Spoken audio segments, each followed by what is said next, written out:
আসসালামু আলাইকুম বন্ধুরা, কেমন আছে সবাই?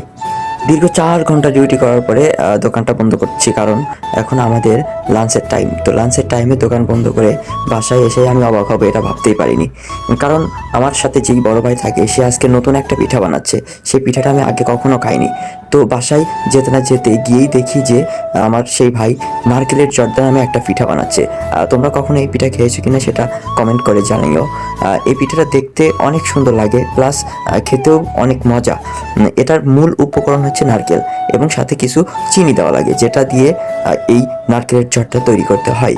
তো বড় ভাই পিঠা বানাচ্ছিল, মানে এই নারকেলের জর্দা বানাচ্ছিল। দেখে মানে অনেক টেস্টি মনে হচ্ছিল। তারপরে ভাই ধীরে ধীরে বানাচ্ছে, আমি একটু গল্প করলাম সাথে যে ভাই আপনি এটা শিখলেন কিভাবে, কোথা থেকে শিখলেন, মানে আমাকে একটু শিখাই দিয়েন, এত সুন্দর সুন্দর পিঠা কিভাবে এত বানাইতে পারেন। সে বললো আমার বাসা কুমিল্লা, আর কুমিল্লাতে এরকম পিঠা অনেক হয়ে থাকে, মানে কুমিল্লাতে বিভিন্ন ধরনের পিঠা তারা তৈরি করে থাকে, যার কারণে সেও বানানো শিখেছে। তো অবশেষে আমাদের সামনে সেই জর্দা চলে আসলো, নারকেলের জর্দা। দেখতে অনেক সুন্দর লাগতেছিল এবং খেতেও অনেক বেশি মজা ছিল। তো তারপরে আমি ভাইকে বললাম, ভাই আপনিও একটু খেয়ে দেখেন কেমন হয়েছে আপনার হাতের জিনিস। সে খেয়ে বললো, না অনেক সুন্দর হয়েছে।